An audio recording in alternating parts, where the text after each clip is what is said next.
moi, je préfère beaucoup plus les peintures plus dénudées. Oui. Si tu devais me décrire parmi les scènes qu'il y a dans le tableau, une des scènes ou situations qui t'a le plus marqué, ce serait laquelle? Aucune ne me marque parce qu'on voit très très vite à quel point elles sont des sortes d'illustrations donc de la croyance, de l'existence du paradis, du purgatoire et du ciel. C'est quand même une toile qui est très très chargée par l'idée de la faute. Je pense que c'est le fait que ça a quand même gâché la vie de beaucoup d'êtres humains, cette histoire. Le truc, c'est que le tableau, tout de suite, il apparaît dans sa dimension judéo-chrétienne et religieuse. Donc, en fait, ça s'impose un peu à toi. Et effectivement, on comprend qu'on puisse directement le mettre à distance. Moi-même, je l'ai mis à distance direct. Je me suis intéressée à toutes ces petites figures que je trouvais assez drôles dedans. Mais par contre, je ne m'intéresse pas une seconde à ce que ça vient me raconter sur ma culpabilité ou mes gratifications morales, tu vois. Pas une seconde, je plonge là dans cette réflexion, quoi. Quand tout le monde était d'accord sur le fait qu'il y aurait un jugement dernier, si cette époque existait un jour, mais j'en doute, mais même à ce moment-là, c'était pas très clair ce que Dieu pardonnerait ou pas, tu vois. Il y a un peu cette idée-là aussi, quoi. C'est pas très clair ce que les autres tolèrent ou pas. Même si les autres ne sont pas forcément Dieu. C'est pas clair du tout ce que je dis. Non, mais je comprends. Mais, tu vois.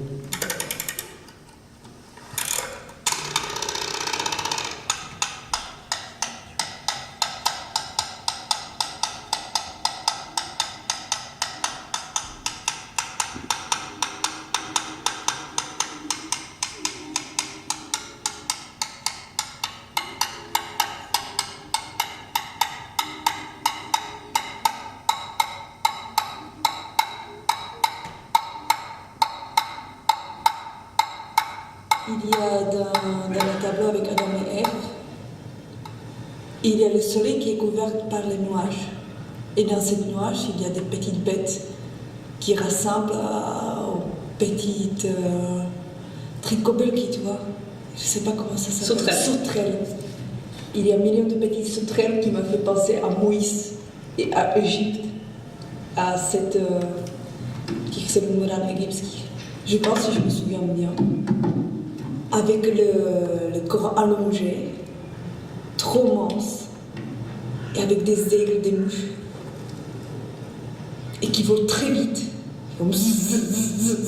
J'imagination que, en fait, j'imagine qu'ils font comme ça. Et c'est juste en fait le bruit, parce que de plus en plus, quand tu t'approches de l'image, de plus en plus, ça fait du bruit. De cette sauterelle, en fait. C'est quoi ce bruit? Je vois Dieu, un truc qui est Ouais, très central, très au-dessus, et qui organise un peu toute cette symétrie bizarre. Et il y a quelque chose de rouge, je crois, où il est sur un truc rouge. Il est là, très calme au milieu. Et il fait quoi? Il nous regarde. Il regarde le spectateur, il regarde encore le visage. Je pense qu'il nous regarde. Et il a les bras tendus. Peut-être qu'il a des objets dans les mains. Tendu comment?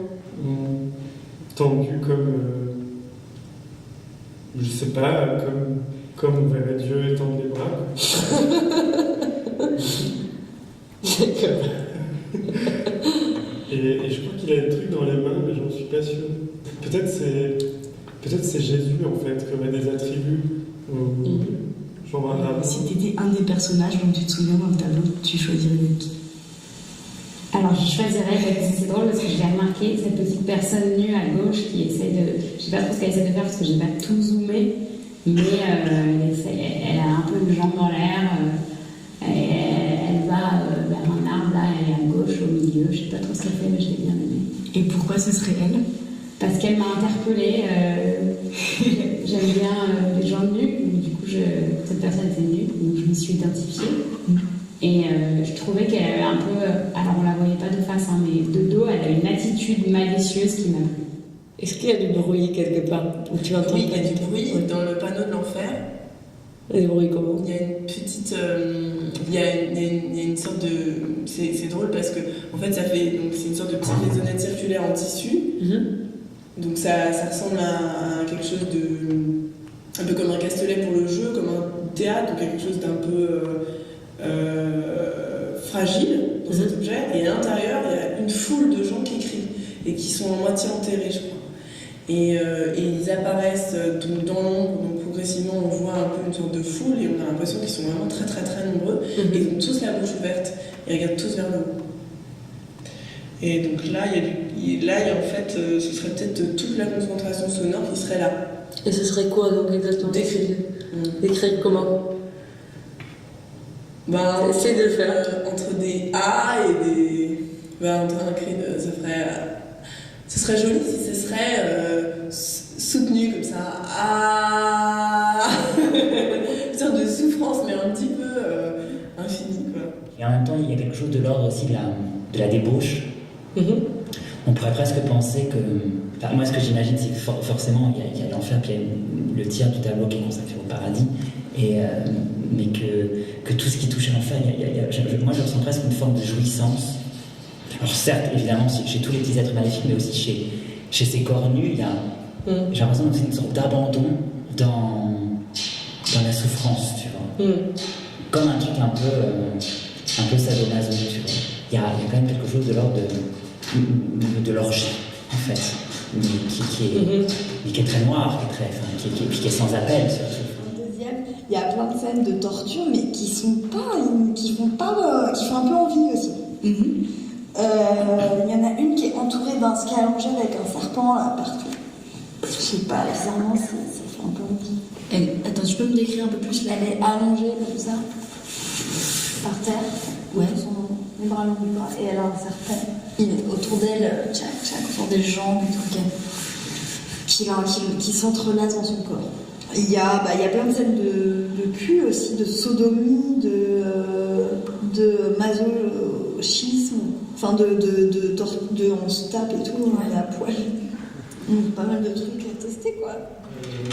C'est la première qui me revient, c'est une chose étrange qui se passe avec un couteau.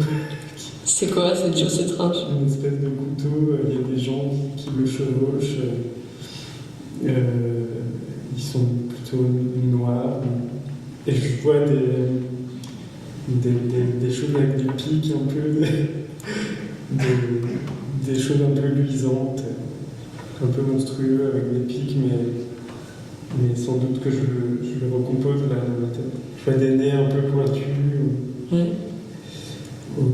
des têtes un peu roses, rouges, des gens qui ont l'air de poivreaux, des gens qui boivent. Et qu'est-ce qui se passe avec ce couteau, du coup? Il est pointé. Il est pointé. Pourquoi tu rigoles? Il est pointé en l'air. Non, mais parce que justement, je ne sais pas ce qui se passe. Je sais pas du tout ce qui se passe. C'est-à-dire qu'il est de 3/4 vers le ciel. C'est comme s'ils allaient attaquer quelqu'un avec cette espèce de couteau, je sais pas comment, comme si c'était une arme de guerre géante, plus grand que l'échelle des personnages ou des monstres qu'il y a autour d'elle. Je m'en souviens. Très bien. Quelle était la première situation que tu as vue, si tu pourrais la décrire? Alors j'ai regardé à gauche du tableau, dans le paradis, un personnage blanc qui tendait un objet à un couple sur le gazon. Le couple était debout en bas de... Ils étaient debout en quelle position? Je ne me souviens pas très bien. Je crois qu'il y en avait un qui tendait le bras et l'autre qui était dans l'arbre tendait la pomme, mais l'autre qui était dans l'arbre était plus pâle, presque blanc, presque comme un dessin. Donc les corps du couple étaient un peu plus roses, l'arbre était vert et je pense pas qu'il y ait des fruits dans l'arbre en fait. Je sais plus. Il y a peut-être des fruits. Et puis aussi j'ai vu, j'avais pas remarqué, mais dans l'angle extrême gauche, il y a un petit chien en boule. Parmi les différentes choses, je me suis transformé en chien. Et ça c'était assez parlant. Parce que t'as envie de bouffer de la merde, t'as envie de renifler tout ce qui fout, t'as le Dora qui devient complètement hyper... C'est ça le moteur en fait. Et en fait, tu comprends pourquoi les chiens se reniflent le cul, pourquoi les chiens vont bouffer de la merde, de leur propre merde, tout ça. Enfin, tu comprends ces sentiments-là Je sais pas comment dire, c'est à la fois du gourmandise sale. Tu te mettrais où si tu devrais choisir une position dans ce tableau? Est-ce que tu as un personnage préféré ou un endroit? Forcément, je veux le paradis beaucoup plus agréable, tout le tiers du tableau qui est très... Voilà, il y a de l'eau qui coule, c'est la nature, c'est très apaisant, on entend les petits oiseaux, et ça sent bon, l'herbe fraîchement coupée. Mais en même temps, je crois que ça me ferait chier aussi, je m'emmerderais terriblement. Là, au bord de l'eau, c'est sympa, tu vois, un après-midi, tu vois, comme aujourd'hui, il fait un temps sublime, oui, une petite brise, tu vois, t'as envie d'être là au bord de l'eau, entendre les oiseaux chanter. Mais bon, c'est un petit peu ennuyeux, je trouve aussi. En fait, je crois que je préférerais être un des diablotins qui font souffrir les mortels, tu vois, une sorte de pas être celui qui est jugé, mais celui qui est être l'arme du jugement, en fait. Voilà, moi j'aimerais bien être un de ces petits êtres qui s'amusent à transpercer, à faire picoler, à tenter.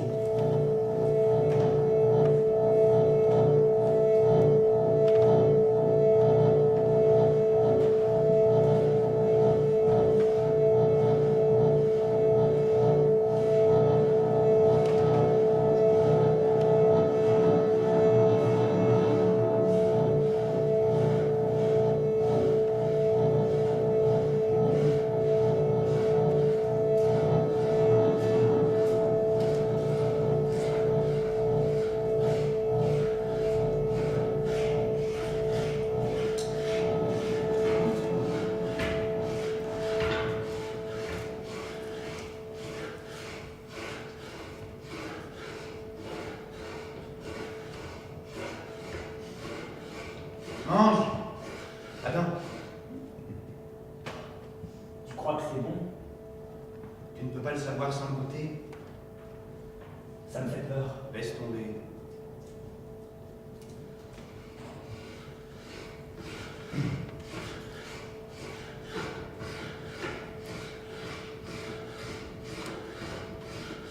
J'en mangerai pas. T'es un sot d'hésiter.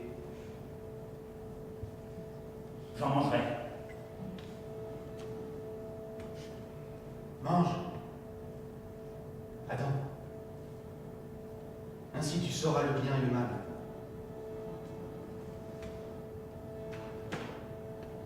J'en mangerai d'abord. Et moi après.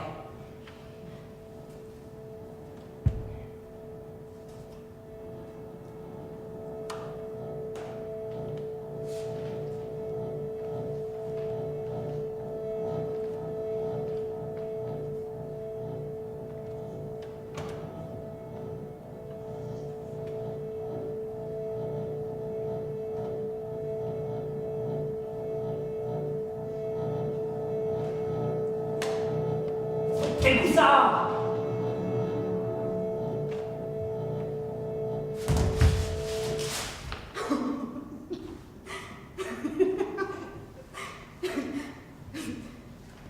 Vous pouvez la récupérer s'il vous plaît.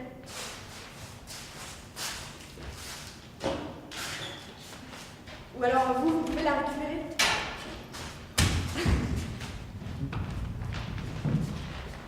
Est-ce que vous pouvez la récupérer s'il vous plaît? C'est absurde, j'ai absolument rien à voir avec ça, j'étais même pas là, j'ai juste regardé en fait, mais j'ai pas participé. S'il vous plaît, c'est une blague, c'est pas drôle. Non, vraiment, ou alors peut-être qu'on m'a confondu avec quelqu'un, ça arrive très très souvent qu'on me prenne pour quelqu'un d'autre, alors je sais pas avec qui on m'a confondu, mais peut-être que c'était pour vous. Ou alors vous pouvez l'attraper s'il vous plaît, parce que vraiment elle est pas pour moi. Vous pouvez l'attraper?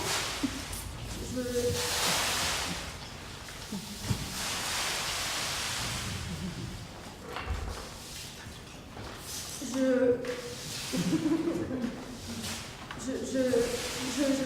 peux pas vivre avec une pomme dans ma main toute ma vie, c'est pas possible. Alors simplement, il faudrait juste... Est-ce que vous pouvez m'expliquer, s'il vous plaît? Vraiment, je suis quelqu'un de bien, je mens jamais, je suis une personne morale, je suis une personne extrêmement morale.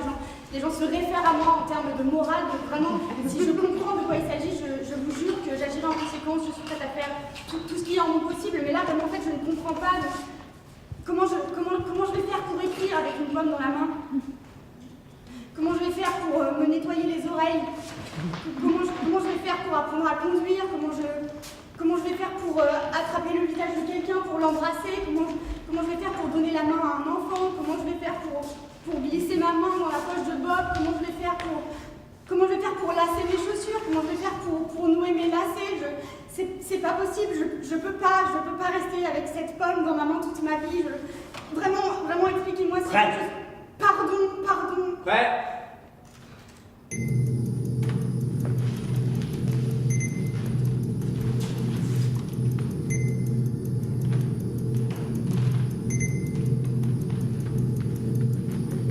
C'est pas moi.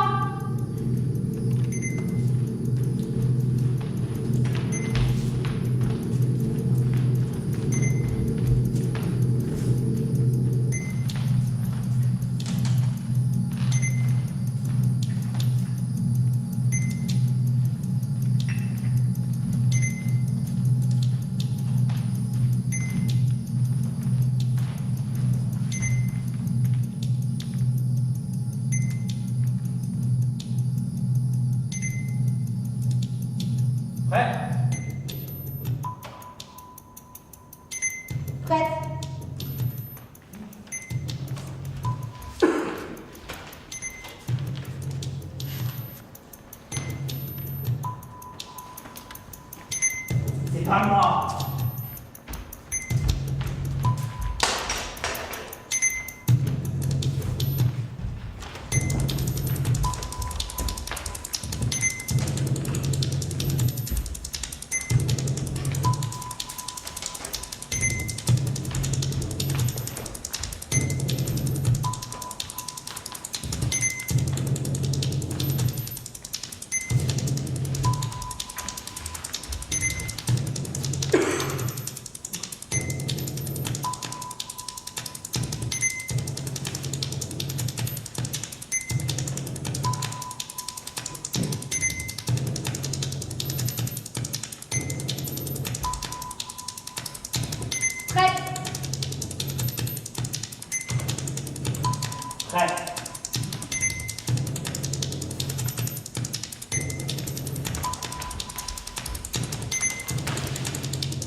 C'est pas moi.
qui n'est pas fait.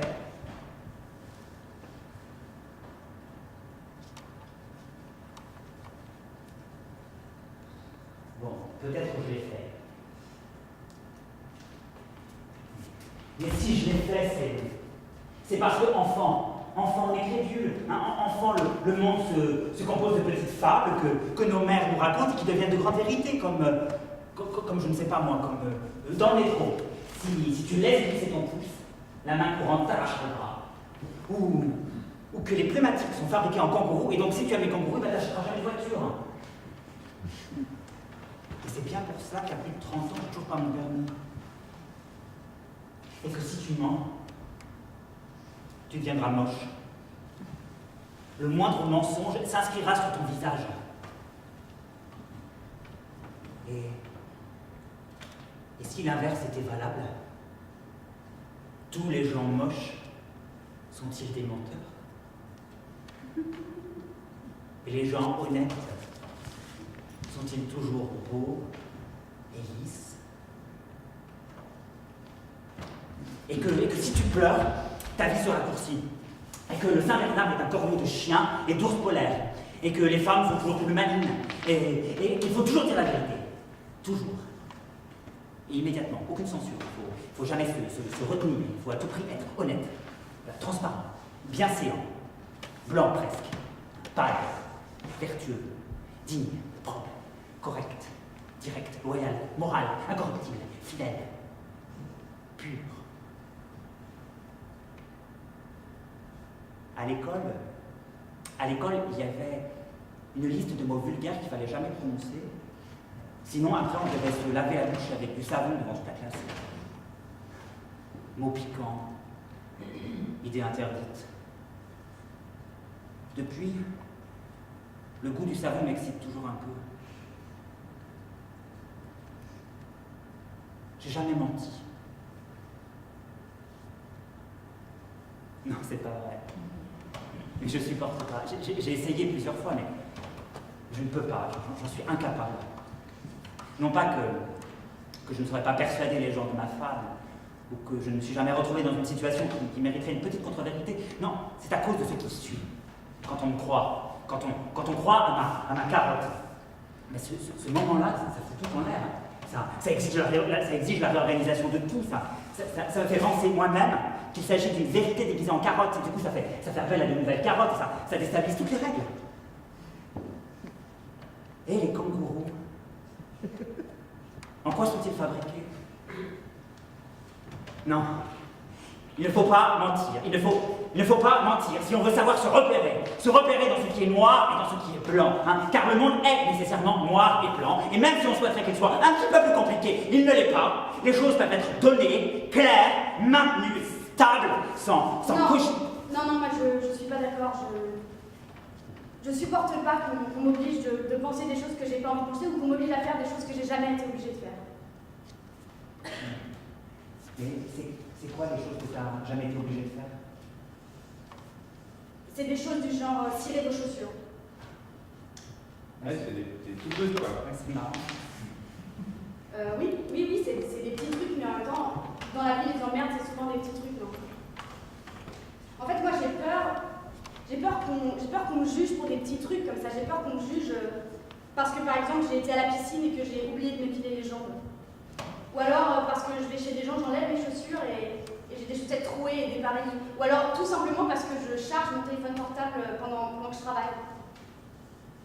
En fait, j'ai peur que, à la fin de ma vie,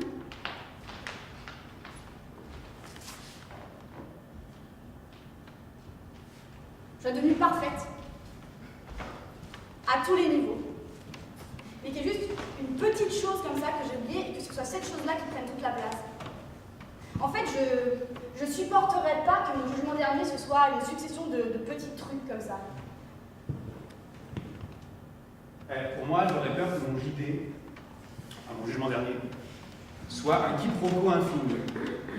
Je suis très touché par les histoires de gens qui restent en prison 30 ans par erreur. J'ai l'impression que ça pourrait m'arriver. Il y a aussi la fausse culpabilité qui crée les quiproquos. Par exemple, tu es dans un magasin et la vendeuse te regarde à fond. Alors Alors toi, tu crois que t'es coupable? Genre, t'as volé un truc. Ce qui est très angoissant, c'est d'arriver soi-même à se croire coupable, tant le regard de l'autre en est persuadé.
L'efficacité d'un visage couvert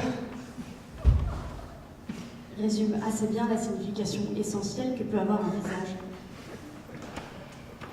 Le fait de porter un bandage constitue en lui-même un jeu méchant, dans lequel on retourne contre la convention du visage les propres armes de celui-ci.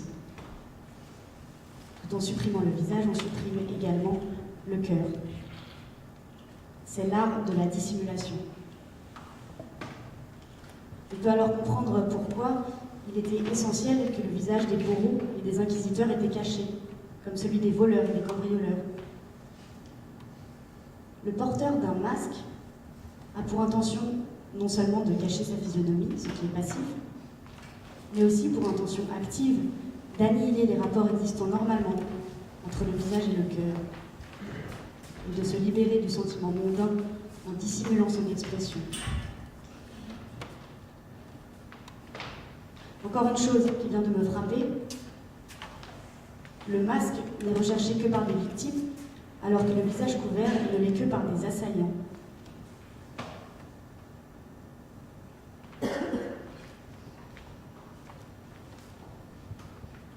Concentration de l'intérêt, 16%.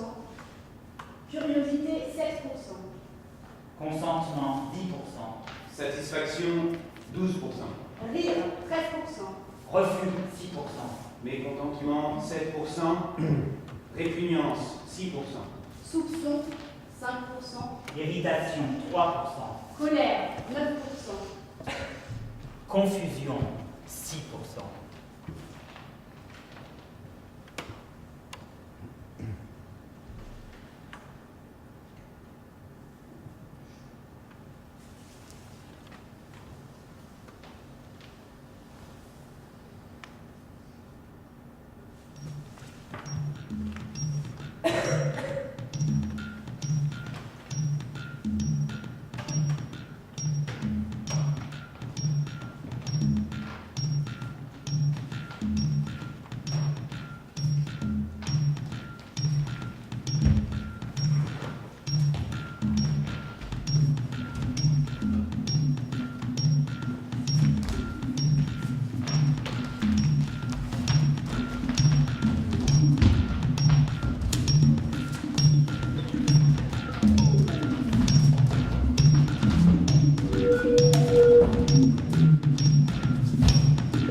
Et je garde à l'intérieur de cette queue précisément la même position. Non.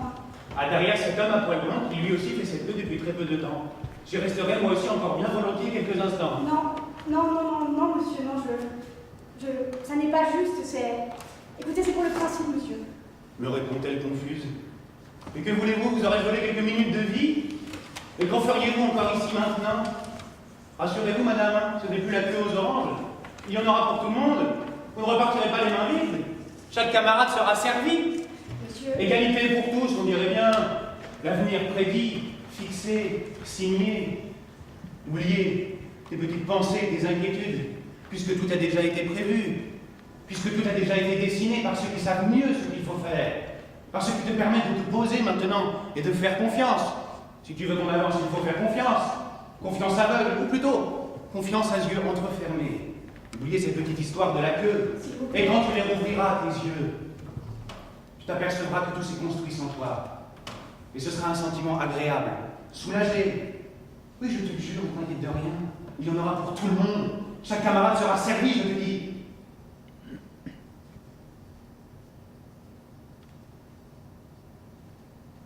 Elle me regarde puis se tait.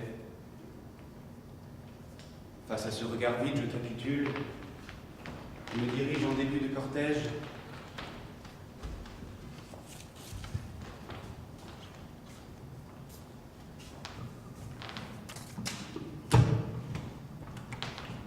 Je quitte ma position 1948.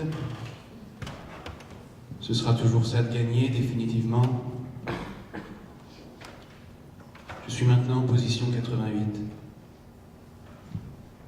Il me reste encore quelques dizaines de minutes.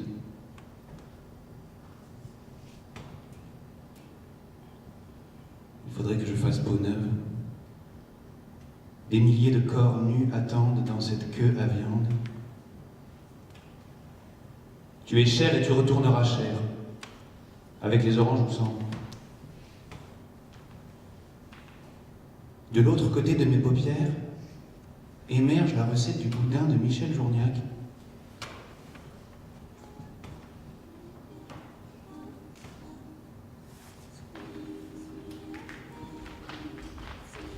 Ingrédients.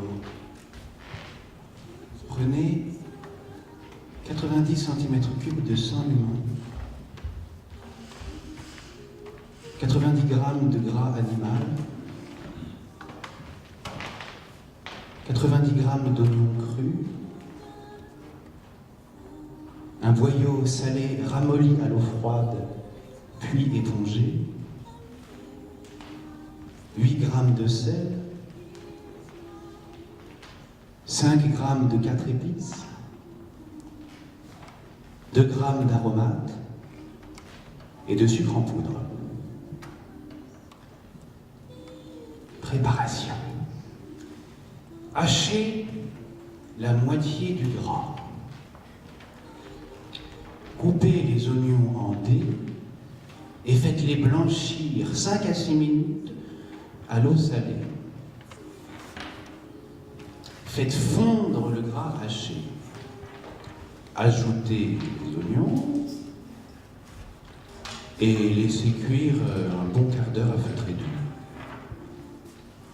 Retirez la casserole du feu et mêlez peu à peu à la graisse le contenu précis de 3 seringues grand modèle de sang humain.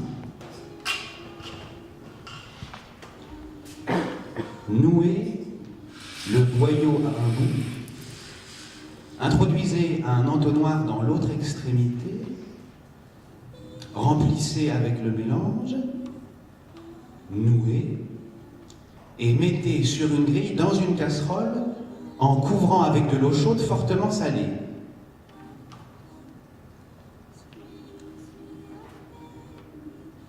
Lorsque votre boudin est raffermi, l'égoutter, le mettre dans une serviette et laissez-le refroidir.